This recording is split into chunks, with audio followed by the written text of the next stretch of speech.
Hello and welcome to Indus News live from Islamabad. I'm Naila Shuja and these are the headlines.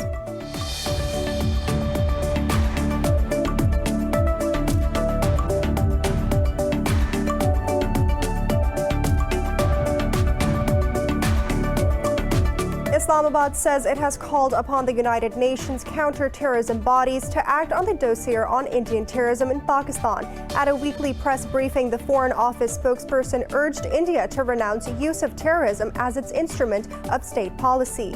Zahid Hafiz Chaudhry also rejected India's anti-Pakistan propaganda. It stepped up following the presentation of the dossier. Earlier, Pakistan summoned a senior Indian diplomat to register a protest over ceasefire violations along the line of control.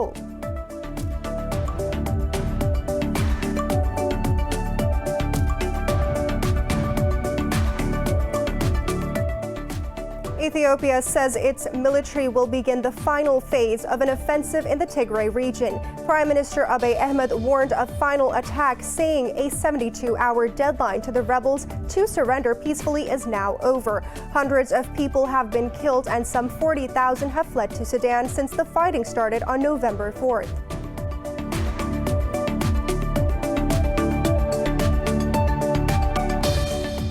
Global number of COVID-19 infections has crossed 60 million with more than 1.4 million deaths. India's death tally has exceeded 135,000 with 524 new deaths and over 44,000 cases since yesterday.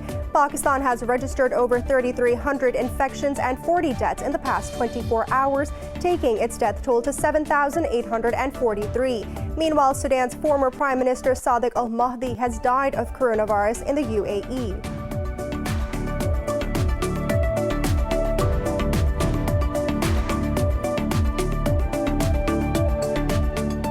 5 people have died after a severe cyclone slammed into India's southern coast, uprooting trees and power lines.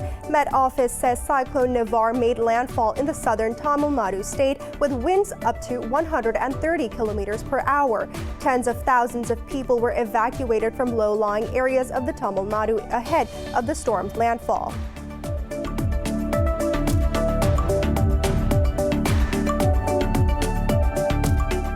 Tributes are pouring in from around the world after the tragic death of football legend Diego Maradona. Brazilian great Pelé, Barcelona captain Lionel Messi, and Portuguese star Cristiano Ronaldo paid rich tributes. The Argentinian icon passed away aged 60 after suffering a cardiac arrest at his home. The state funeral for Maradona will be held at the official residence of Argentina's president, who has declared a 3-day national mourning.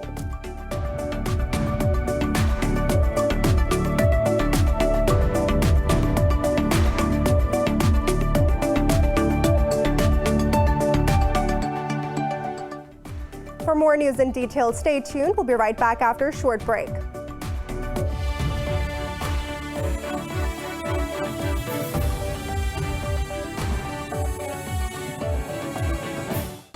Welcome back. Pakistan has called on the United Nations counterterrorism bodies to act on the dossier containing evidence of India's sponsorship of terrorism in the country. At a weekly press briefing, the Foreign Office spokesperson urged India to renounce the use of terrorism as an instrument of its state's policy. Zahid Hafiz Chaudhry also rejected India's anti-Pakistan propaganda. It stepped up following the presentation of the dossier. Discussing the situation in the occupied valley, he said Indian forces have martyred 14 Kashmiris and fake staged encounters in this month alone. He called for a transparent inquiry into the extrajudicial killings of Kashmiris. Earlier, Pakistan summoned a senior Indian diplomat to register a protest over ceasefire violations along the line of control. Australia has issued show cause notices to 10 of its Special Forces soldiers. This comes after a government reported identified war crimes by the soldiers in Afghanistan. State media said the Defense Department initiated administrative action against serving Special Forces members. It stated the personnel served notices are suspected to have been witnesses to murders carried out by other soldiers. The media reported the Defense Department has given incumbents 14 days to respond to the charges. It added they may also apply for an extension to provide their written response. The Ethiopian military is set to begin the final phase of an offensive in the rebellious northern Tigray region. In a statement, Prime Minister Abiy Ahmed said the 72 hours ultimatum for Tigray forces to surrender has expired. More about the Tigray conflict in this report. Lives of the people of Ethiopia's semi-autonomous Tigray region changed forever on November 4th when bullets and bombs started raining down. Hundreds have died while the devastation has forced thousands to flee to neighboring Sudan. Prime Minister Abiy Ahmed said the country's military will launch the final operation against the rebel forces. He said the forces will not harm innocent civilians, heritage sites and development institutions during the operation. He warned the public of Mekelle to disarm, stay at home and stay away from military targets. But rights agencies say civilians have already experienced their share of troubles in the conflict. It breaks my heart. It is a harrowing story. It devastates me beyond I can explain it, to see my country in this situation and how fellow Ethiopians have brutally attacked other fellow brothers and sisters. So it's such an unimaginable tragedy. Men, women and children of non-Tigrayan origin were butchered for ethnic cleansing in one of the most grotesque massacres of the recent times. The federal government rejected international calls to end the offensive, calling it interference in internal matters. But it called for the international community to condemn the atrocious acts of crimes against humanity in Maikadra. They have personally visited the crime scene, a mass grave scene.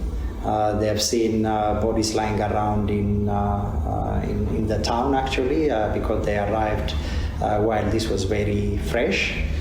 So we've been able to get detailed accounts of what has transpired in Maikadra directly from the victims and their families. Currently, Ethiopia is at the watershed moment as the deadline given to Tigrayan People's Liberation Front to surrender has expired. The victims wonder if the end to the deadline will prove as a last straw. Azerbaijan has rejected a French proposal to recognize independence of the Nagorno-Karabakh region. In a statement, the Azeri Foreign Ministry says the French Senate's resolution is completely biased and provocative. It said the French Senate should do activities that facilitate peace, stability, and progress in the region rather than disputes. Yesterday, the French Senate passed a resolution calling for the recognition of the Nagorno-Karabakh Republic, while earlier this month, Armenia, Azerbaijan, and Russia signed a deal to end the 6 weeks of fierce fighting in the Nagorno-Karabakh. The United Nations says Israel's prolonged closure and military operations in Palestine has left Gaza's economy on the verge of collapse. A recent United Nations report says Israel's occupation cost Gaza's economy $16.7 billion. The report, titled Economic Costs of the Israeli Occupation for the Palestinian People, estimates the cost to be 6 times Gaza's GDP in 2018. It says Israel's annexation and siege have pushed more than 1 million Palestinians below the poverty line in just 10 years. The report stressed the urgent need to closure of Gaza so that its people can freely trade with the rest of the world. Since June 2007, 2 million Palestinians have been under a prolonged closure inside 365 square kilometers area of the Gaza Strip. Iraq has warned that ISIS has scaled up activities in Iraq, urging international cooperation to stop the terrorists. Iraqi Foreign Minister Fawad Hussein says ISIS has become more active as compared to the several past months. He said that the group still exists in certain areas in the provinces of Anbar, Kirkuk, and Diyala and Niva. He also stressed that Iraq needs cooperation with foreign intelligence and defense agencies to defeat ISIS. Baghdad declared final victory over the terror group in late 2017, while operations to identify sleeping cells continue. An explosion has rocked a Greek-managed tanker docked at the Saudi Arabia's Red Sea port of Shuqaiq. The Saudi-led coalition in Yemen has blamed the Houthi rebels for the attack.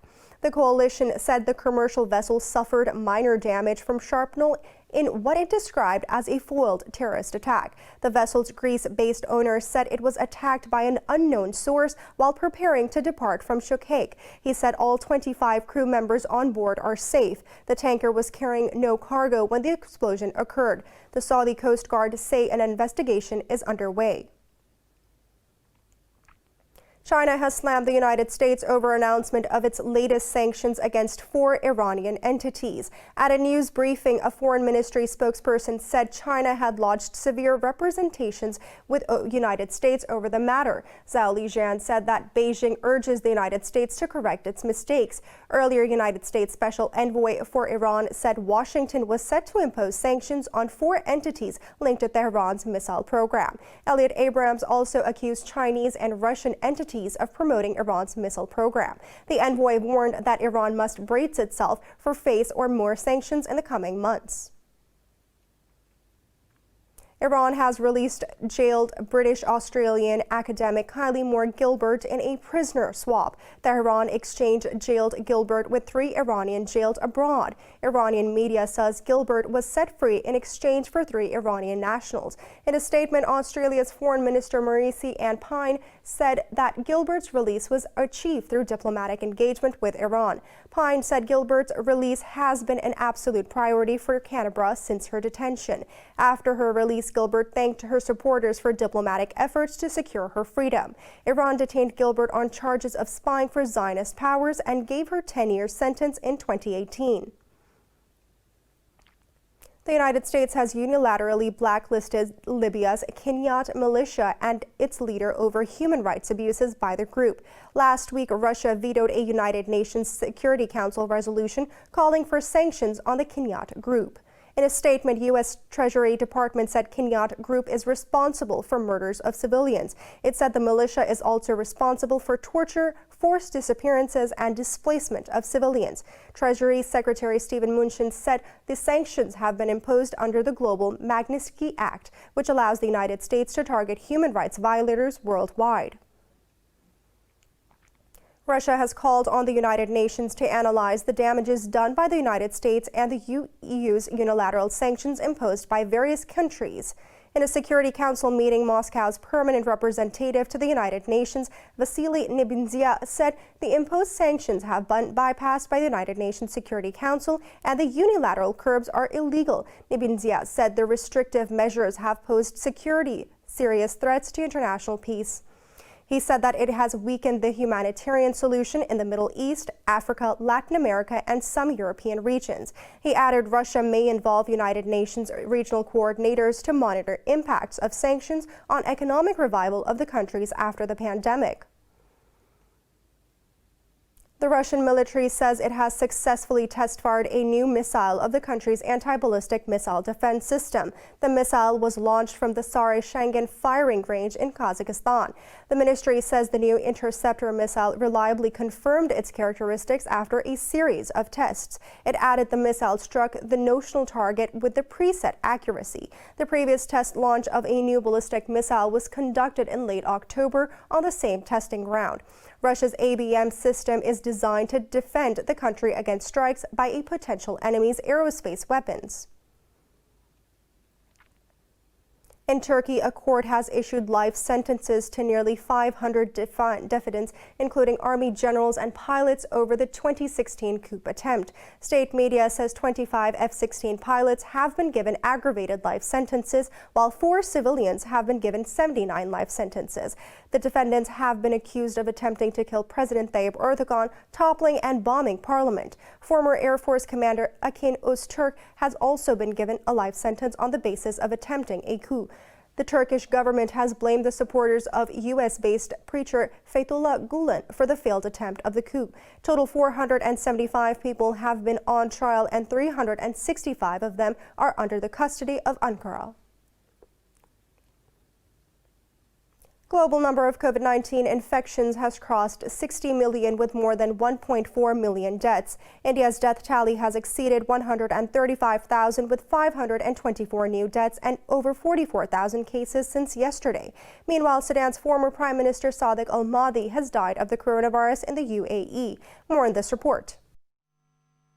The holiday season is already proving to be a super spreading factor as the COVID-19 surge skyrockets across the world. The latest spike in the Americas alone has infected over 1.5 million people over the past 7 days. Canada imposed curbs in another province, Saskatchewan, aimed to restrict capacities of many public places to slow the spread of COVID-19. Down south, Brazil has reported nearly 50,000 new cases and 654 deaths overnight, pushing the toll over 170,000, while Mexico City has launched a new test and trace approach amid rising cases.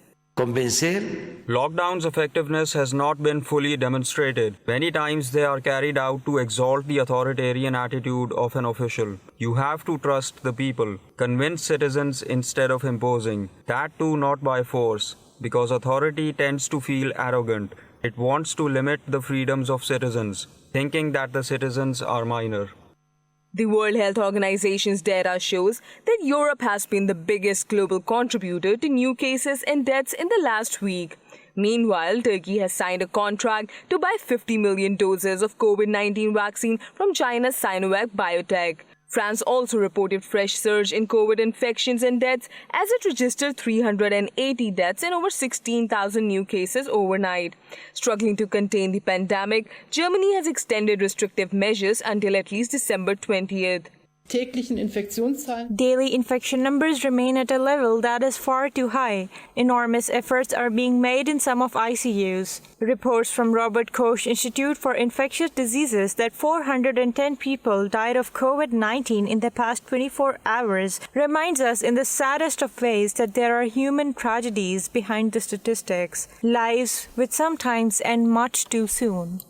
Elsewhere, South Korea has reported its biggest cases spike since March. The country continues to grapple with the third wave, forcing it to reimpose tougher restrictions. In Pakistan, 40 people have lost their lives to COVID-19 over the past 24 hours, raising the death toll to 7,843. The health ministry says over 3,300 people tested positive for the disease overnight. The ministry said there are more than 43,000 active COVID-19 cases in the country. It said out of nearly 386,000 countrywide cases, almost 334,000 have recovered so far. The ministry said over 167,000 cases have been detected in the province of Sindh, while the Punjab has reported over 116,000 cases so far. In the capital, Islamabad, more than 28,000 have been infected so far. In India, police have fired tear gas and used water cannon to disperse anti-government protesters. Thousands of farmers gathered in northern Ambala city to condemn Prime Minister Narendra Modi's new farm legislation. Protesters raised slogans and vandalized barricades as they clashed with police after they were stopped from entering New Delhi.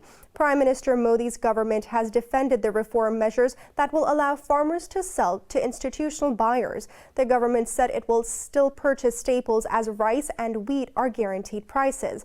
But such assurances have failed to calm millions of farmers who make up an influential voting bloc in the states of Punjab and Haryana.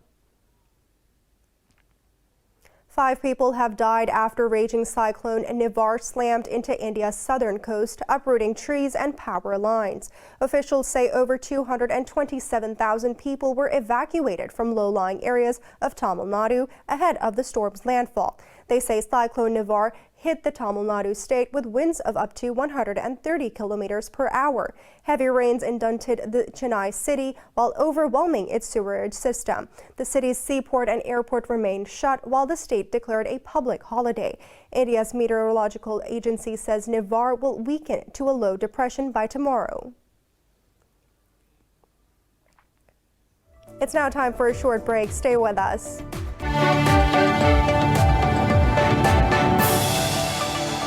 Welcome back. United States President Donald Trump has granted a pardon to his former National Security Advisor, Michael Flynn. Flynn had twice pleaded guilty to lying to the FBI during an investigation into Russian interference in the 2016 United States election. In a tweet, Trump congratulated Flynn and his family, calling the announcement his great honor. In a statement, the White House said the pardon will end harsh victimization of an innocent individual. Flynn responded by posting a tweet carrying a United States flag emoji and a verse from the Bible. The move marks the highest profile pardon Trump has granted since taking the Oval office. Democratic House Speaker Nancy Pelosi has termed the act as a grave corruption and abuse of power. The United States has granted a 7-day extension to the ByteDance to sell TikTok's American business. TikTok court filing shows the new deadline will be the 4th of December. A U.S. Treasury spokesperson said the extension will allow time to review a revised submission by the company. ByteDance made a new proposal to address Trump administration's concerns. Earlier on November 13th, the United States announced a 15-day extension for ByteDance to reach a deal with buyers. The Chinese firm has been in talks with Oracle Corporation and Walmart to set up a new entity, TikTok Global. Washington's several attempts to enforce restrictions on Chinese short video sharing app have been blocked by United States courts so far.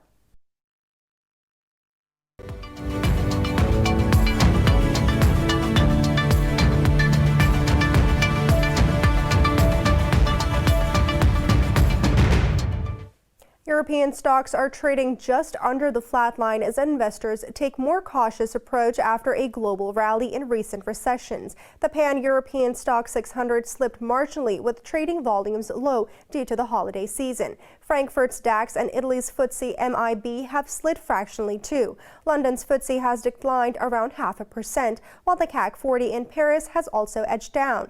Earlier, most Asian stocks traded higher, with the exception of Australia's ASX 200.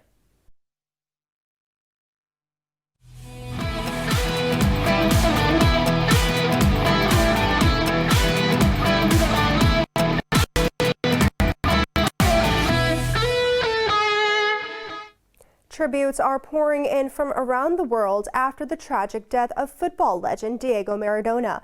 Brazilian great Pelé, Barcelona captain Lionel Messi, and Portuguese star Cristiano Ronaldo paid rich tributes. The Argentinian icon passed away aged 60 after suffering a cardiac arrest at his home. He was battling health issues and underwent a brain surgery 2 weeks ago. More about the football great in this report.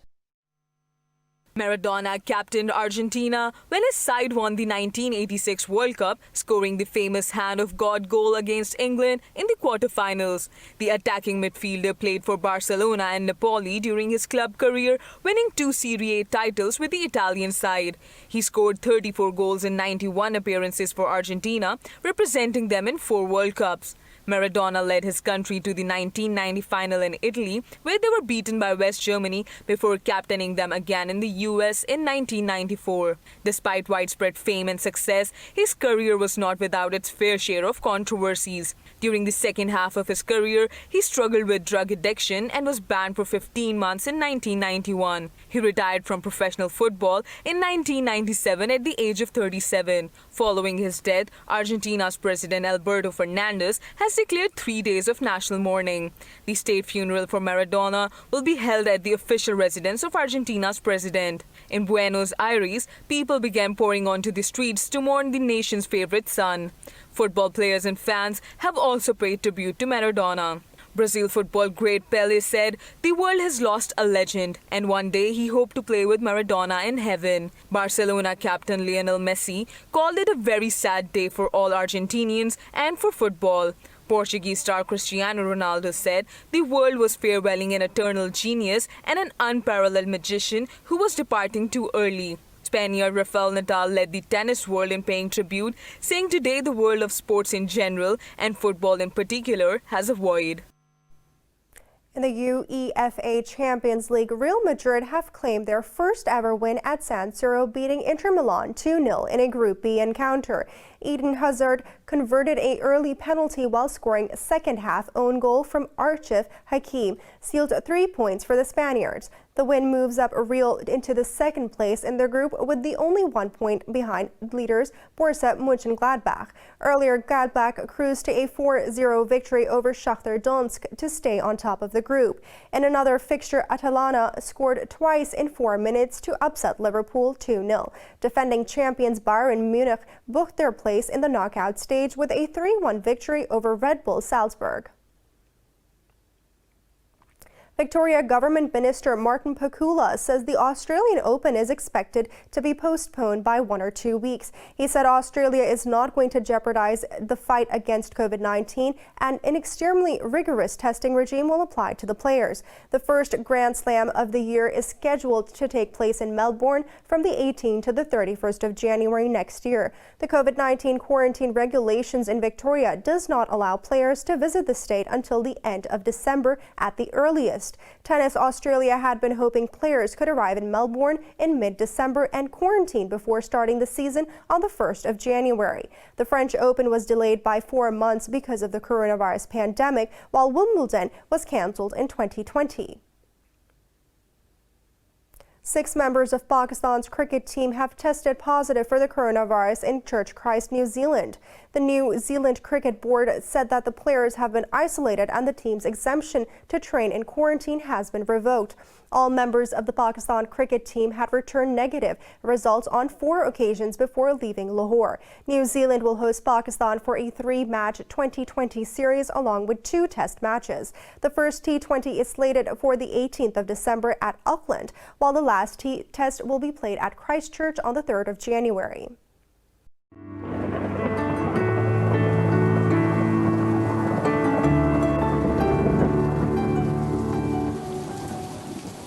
It's now time to take a look at the weather around the world.